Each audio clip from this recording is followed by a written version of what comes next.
Então, gente, prestem atenção aqui. Parem de anotar aí, prestem atenção aqui pra gente falar das doenças autoimunes aí mais importantes. Então, primeira coisa, como é que a integridade da mucosa ela é mantida? Então, primeiro, o que é mucosa? Mucosa é epitélio mais tecido conjuntivo, né? Tecido conjuntivo, esse que na pele a gente chama de derme. Então, na pele a gente chama o epitélio de epiderme e o tecido conjuntivo de derme. Na boca a gente chama o epitélio de epitélio e o tecido conjuntivo de lâmina própria ou de tecido conjuntivo. Então, só na pele que o nome é diferente, mas é a mesma porcaria, tá? E aí, o que a gente vai ver? Que aqui no epitélio as células são unidas umas às outras porque ao redor delas tem estruturas chamadas desmossomos. Os desmossomos são como se fosse um cimento que juntam ali todas as células, com isso a gente tem a coesão do epitélio mantida. Agora, a camada basal, as células da camada basal, além de elas terem lateralmente e superiormente os desmossomos, elas têm na base os hemidesmossomos. O que os hemidesmossomos fazem? Prendem o epitélio à membrana basal, que por sua vez é presa ao tecido conjuntivo pelas fibrilas de ancoragem. Então é assim que a coisa fica presa. Desmossomo entre o epitélio, hemidesmossomos entre o epitélio e a membrana basal, e fibrilas de ancoragem entre a membrana basal e o tecido conjuntivo. Lembra que eu falei para vocês que nas doenças vesículo-bolhosas são esses componentes de ligação que são destruídos e exatamente o mesmo tipo em cada doença. Então o aspecto vai ser sempre o mesmo. Então o que acontece no pênfigo? No pênfigo, a destruição é dos desmossomos. Então os anticorpos chegam aqui e é como se eles apagassem essas uniões. Então a gente tem o que a gente chama de fragmentação do epitélio. As células começam a soltar umas das outras porque elas perderam a cola ali entre elas. Então, quando a gente pensa no pênfigo, a gente sabe que essa destruição vai acontecer em todo o epitélio, mas uma parte vai continuar presa. Que parte? A camada basal. A camada basal continua presa pelo pé, pelos hemidesmossomos. Então a destruição é acima da camada basal. Então é o que a gente chama de uma bolha intraepitelial. Ela mantém a camada basal. As células da camada basal elas podem até se afastar lateralmente umas das outras, mas elas continuam presas pelo pé, porque os hemidesmossomos não são destruídos. Então a gente tem uma bolha intraepitelial. Na verdade, se a gente for pensar no pênfigo, a gente entende que o que acontece é uma fragmentação do epitélio acima da camada basal. As células se soltam umas das outras, né? E aí, o que a gente vai perceber é que dificilmente no pênfigo a gente vê bolha. Por quê? Porque as células se destacam umas das outras. Então, normalmente o que a gente vê é a ulceração. A gente não chega a ver as bolhas. Por isso que a gente costuma se referir a essas lesões como úlceras precedidas por bolhas, porque o que a gente vê é a úlcera. As células soltam umas das outras e aquela área fica ulcerada. A gente não chega a ver descolamento, a gente não vê uma bolha. Diferente do que acontece no pênfigoide. No pênfigoide, é um grupo de anticorpos que destrói aqui, ó, hemidesmossomos e os constituintes da membrana basal. Ou seja, o epitélio permanece intacto, coeso, e ele destaca inteiro da base, levando camada basal. Então, o que a gente vê no pênfigoide é como se fosse um lençol levantando inteiro. Por isso a gente vê bolha no pênfigoide, porque o epitélio continua coeso, sem estar fragmentado, e ele destaca inteiro, ele levanta do tecido conjuntivo e expondo o tecido conjuntivo. Então é muito mais fácil a gente ver bolha no pênfigoide do que no pênfigo, porque no pênfigo fragmenta, separa aquelas células. Já no pênfigoide a coisa levanta inteira, expondo o conjuntivo. Então quando a gente pensa, aí como é que a gente chama a bolha do pênfigoide? Bolha subepitelial. O epitélio levantou inteiro e expôs conjuntivo. Então quando a gente pensa no processo de doença do pênfigo e do pênfigoide, então vamos lá. O pênfigo a gente tem manutenção da camada basal, não é isso? o epitélio fragmenta acima da camada basal, mas a camada basal fica lá. O que teoricamente é bom, né? Porque se a camada basal está mantida, o reparo pode acontecer por regeneração. Aquelas próprias células proliferam e regeneram aquilo ali. Agora, no pemphigoide, a gente perde a camada basal e expõe conjuntivo. Então, qual vai ser o tipo de reparo que a gente vai ter? Cicatrização. Por isso que o pemphigoide é chamado de pemphigoide cicatricial, porque ele expõe conjuntivo e aí só resta fazer cicatriz, né? A gente não vai ter regeneração. Quando a gente pensa então nesse processo de doença e de reparo das duas, o que parece mais grave pra gente? O pênfigo ou o pemphigoide? Então, quando a gente pensa só no processo da doença, o pemphigoide parece mais grave que o pênfigo, mas o pênfigo é mais grave que o pemphigoide. Por quê? Não pelo mecanismo da doença, mas pela característica da doença. O pênfigo, ele tem predileção por pele. São lesões numerosíssimas que se espalham na pele toda. Então o paciente fica com áreas grandes de ulceração expostas à infecção secundária. Então normalmente o paciente com pênfigo ele é tratado na unidade para terapia de queimados, porque o princípio é o mesmo. Ele desenvolveu uma infecção secundária numa parte importante do corpo, evoluir para sepsemia e morrer. Então o pênfigo ele é mais grave porque as lesões acontecem em pele e são muito numerosas. Já o pemphigoide, ele tem predileção por mucosa. Por isso que o pemphigoide ele é conhecido como pemphigoide das mucosas. Então, como as mucosas ficam mais protegidas, né, a gente vai ter muito menos destruição sistêmica do que no caso do pênfigo. Então, o pênfigo é muito mais grave que o pemphigoide, justamente por causa da localização, que não favorece aí o paciente. E a camada basal não desempenha nenhum tipo de proteção. Ela não consegue nem proliferar porque ela fica sendo agredida direto, né? Se você não entrar com a medicação... Forma de desmossomos? Não consegue formar desmossomos. Não consegue. Então, olha lá, pênfigo. O que acontece no pênfigo? São anticorpos que destroem a desmambleína 1 e 3, que são constituintes dos desmossomos. Então, o que a gente vai ter? Uma disruptura, uma fragmentação epitelial. Olha lá o que eu falei para vocês. A camada basal permanece presa ali pelo pé, pelos hemidesmossomos. Elas podem até lateralmente se afastar, porque os desmossomos daqui são destruídos, né? Mas a fragmentação acontece em cima dela. Ela faz essa disruptura, né? As células se soltam umas das outras, que é o que a gente chama de bolha intraepitelial. Então, primeira coisa importante aí. Quando você vai conversar com um dermatologista sobre pênfigo, ele vai sempre dar o sobrenome. Pênfigo foliáceo, pênfigo eritematoso, pênfigo vulgar. Normalmente, quando você fala com um estomatologista sobre pênfigo, e vocês vão ver nas questões, a gente costuma falar simplesmente pênfigo, porque em 99% dos casos é o pênfigo vulgar. Então é o que acontece em boca. No máximo que a gente vai ter é o pênfigo vegetante, que é um vulgar que vegeta, que fica mais elevado. Então a gente fala simplesmente pênfigo, porque a gente está se referindo ao vulgar ou a essa manifestação mais vegetante. O que isso quer dizer? Caiu em concurso pênfigo bolhoso, pênfigo eritematoso, gostoso, qualquer coisa não é a resposta da questão, porque a gente não tem isso aí dentro de boca. Então, a menos que o enunciado seja qual é o tipo de pênfigo que não acontece dentro da boca, né, não vai ser a resposta da questão. Então, a gente fala simplesmente de pênfigo porque a gente está falando do pênfigo vulgar, que é o que costuma acontecer dentro de boca. Então, o que a gente vai ver desse pênfigo, né? Todas essas doenças vesiculobolhosas e boa parte dessas doenças autoimunes, elas costumam ter manifestação bucal antes das outras manifestações. Então, por isso que o estomatologista ele tem um papel muito importante no diagnóstico.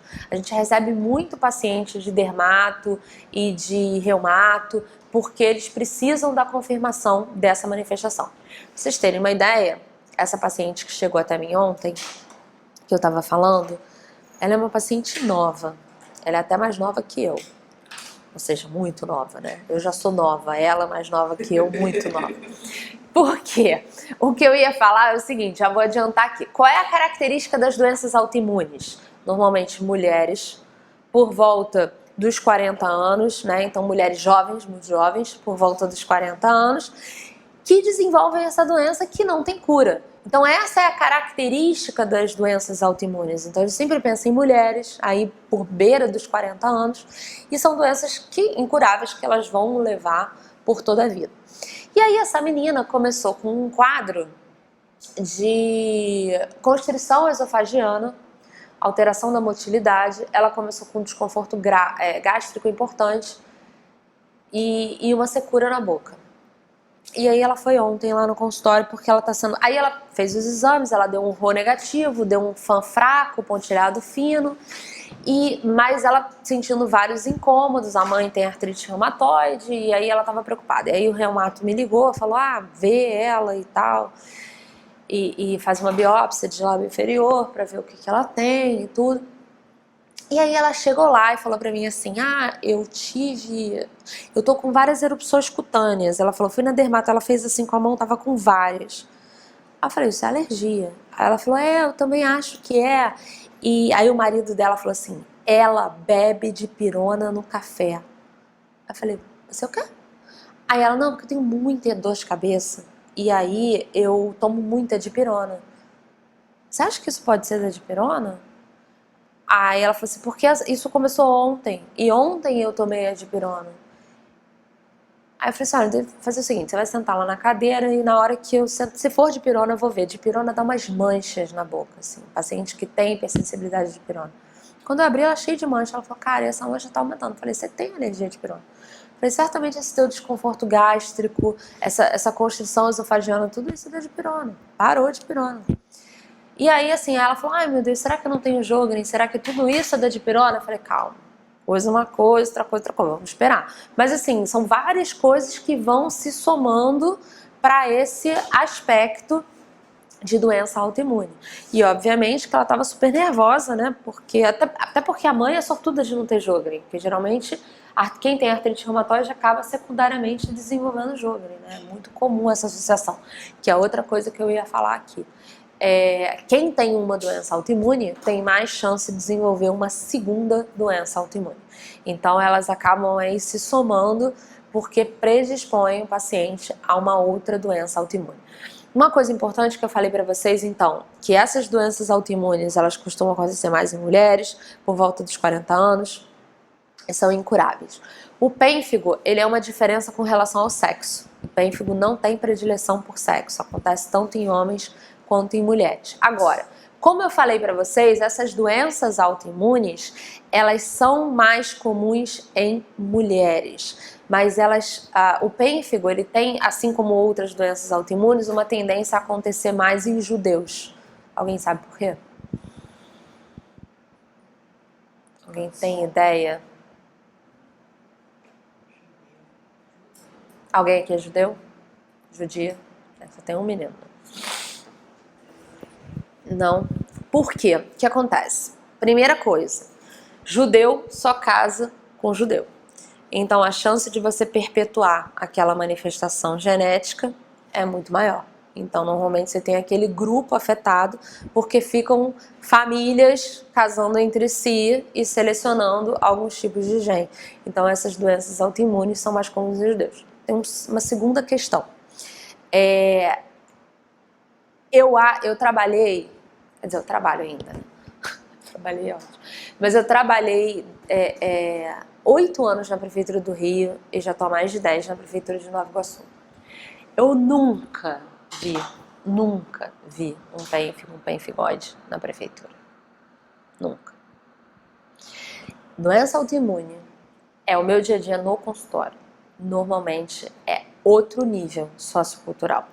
E aí existe uma teoria, e aí voltam os judeus, né? Que a gente sabe que judeu tem muito dinheiro. E aí volta uma teoria, a maior parte dos famosos que eu atendo, dos políticos, família de político, enfim, é por doença autoimune. Existe uma teoria para doença autoimune, que é a teoria da proteína S, que é o seguinte: quando você nasce, você nasce com o seu repertório imunológico, que vem da sua característica genética. Por isso a questão de judeu e etc. E aí, durante a sua infância, você, no início, né, enquanto você está sendo amamentado, até os 6 meses, mais ou menos, você está... Acabei de me lembrando de uma outra coisa. Eu e meus causos. Daqui a pouco eu conto o caso para vocês verem. Que eu ia falar, até esqueci, me lembrei do caso da menina. Então, aí o que acontece? Até os primeiros 6 meses você está protegido pelos anticorpos maternos, que vem no leite, né? A partir de um determinado momento você começa a desenvolver a sua resposta imunológica. Como? Por educação intratímica. Você tem uma exposição no antígeno e aí você vai ativando os clones de células imunológicas que você tem ali. Então assim, você sai com um pool de 1000. Se você não for exposto a 1000, você não vai atingir a sua resposta imunológica máxima, né? Então é isso que eu falo. Por exemplo, eu falo, minhas amigas, teve o primeiro filho. Não vou vacinar no posto, vou vacinar no Shopping Leblon. Não, tem que vacinar no posto. Porque já pega ali imunidade na fila, com todos os remelentos, com tudo. Tem que deixar lamber o chão, o cachorro lamber a cara. E aí o que acontece? Quanto mais você tem aquela síndrome da higiene absurda, vejo umas coisas assim, não, meu filho só come maçã descascada. Oi? Tipo, isso não existe, né? Então, é por isso que normalmente acontece mais em mulher, porque mulher é muito mais limpinha que homem, desculpa aí, mas é muito mais fresca, muito mais preocupada com isso desde criança do que homem, né? Homem tá nem aí, chafurda na lama, né? Menina não, meu lacinho, meu não sei o que, não vai fazer, enfim.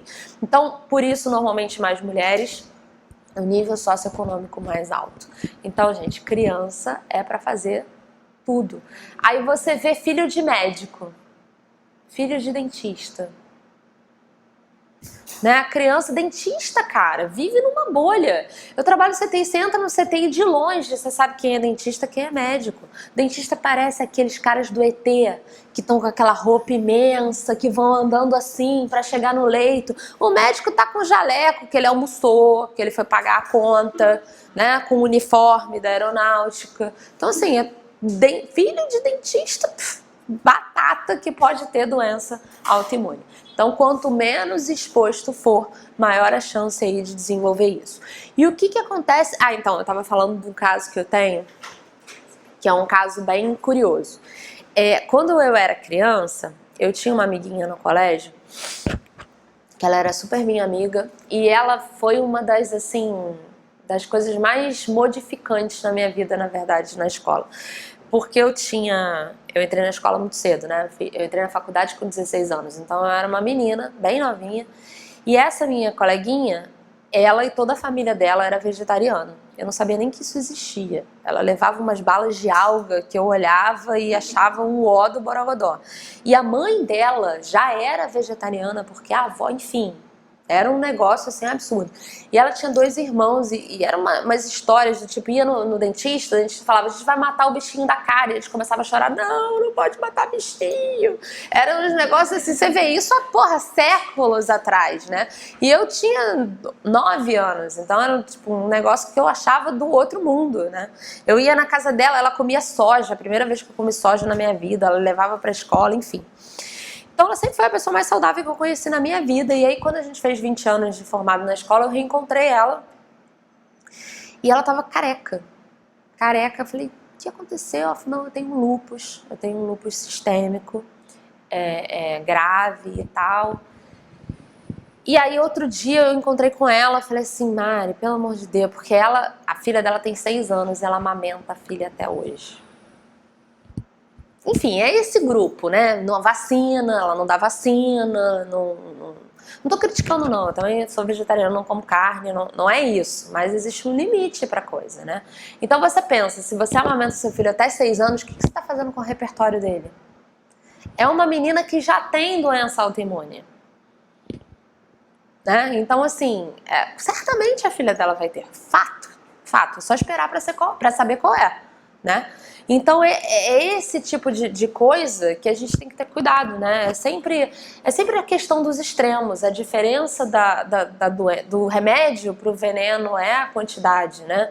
Então você vê, a pessoa mais saudável que eu já conheci na minha vida nunca botou um bicho morto na boca, sempre foi magérrima, sempre teve a alimentação mais saudável, tipo bala de alga, que é um horror, né, que ninguém consegue comer aquele inferno, e isso há 20 anos, gente. Se comida vegana, vegetariana hoje é uma droga, vocês imaginam há 30 anos atrás. Mais de 30. Botei 20 para dar uma disfarçada. Mais de... O que acontece? Então, vocês imaginam como é que o negócio era uma jossa. E aí, lupus, tipo, nova, da minha idade, lupus, já avançado, careca, perdeu todo o cabelo, quase não conseguiu ter filho, porque desenvolveu lupus cedo, antes dos 30 anos, enfim. Então, tenham atenção a isso aí. Então, isso não é para prova, isso é para vida.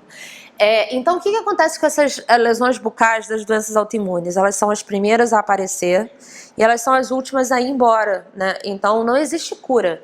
Então, o paciente vai passar por períodos de piora, de melhora, de ida, de volta dessas lesões, mas para sempre vai apresentar essas lesões. E qual é a grande preocupação que a gente tem com o pênfigo? Que o pênfigo tem risco de morte, né? Então, é uma doença que pode levar à morte.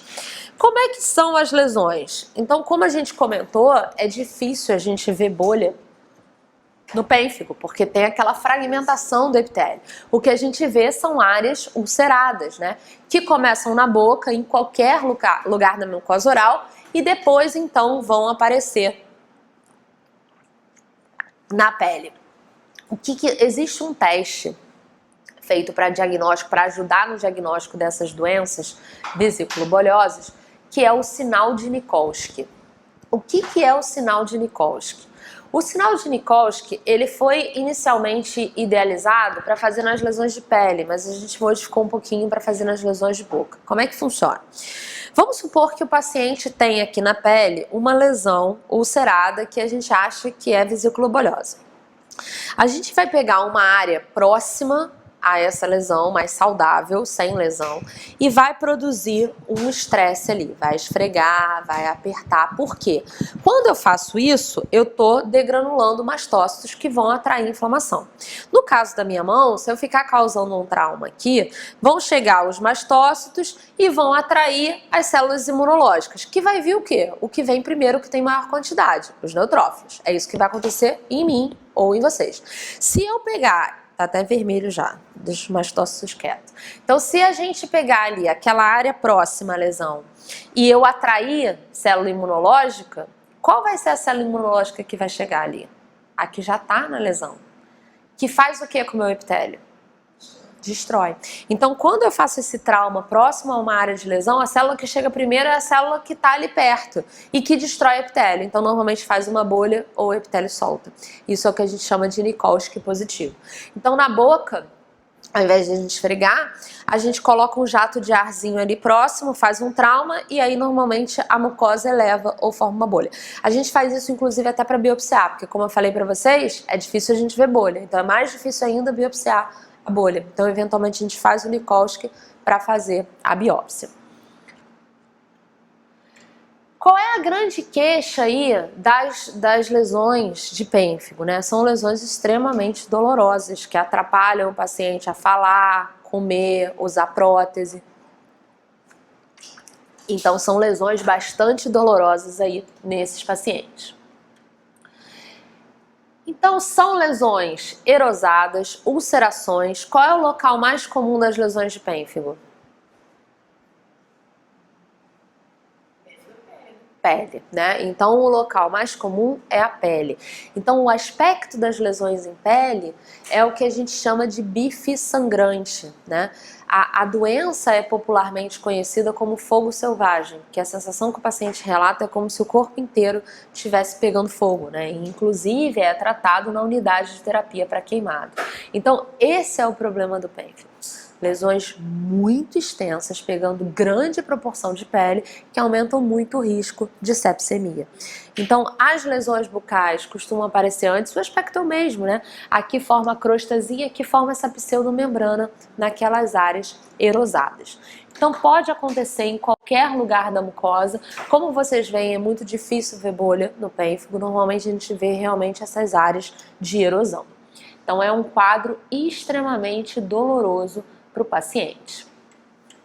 Então, histologicamente, o que a gente vai ver no pênfigo? Exatamente o que é a doença, uma bolha intraepitelial. Olha lá. Então, vejam aqui, quando a gente olha essa biópsia, o que a gente vê? Uma bolha intraepitelial, né, uma fenda entre a camada basal e o epitélio. Aqui a gente vê esse infiltrado inflamatório, que é o que está destruindo de baixo para cima, né? Então começa a destruir a partir da camada basal.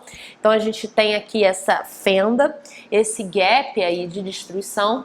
E quando a gente olha de perto para o teto dessa bolha, a gente vê aqui a camada basal, vê que as células estão separadinhas lateralmente, mas elas continuam presas pelo pé. E aqui no teto da bolha, a gente vê essas células soltas. Quem são essas células? As células que tiveram todos os desmossomos destruídos, elas não se prendem a mais ninguém. É o vulgo que? Soltinha na night, que é o que a gente chama de célula de Tizanck ou célula acantolítica. Grifem isso aí, que isso costuma cair em concurso. Por quê? A gente pode ver células de Tizanck também em que outra doença?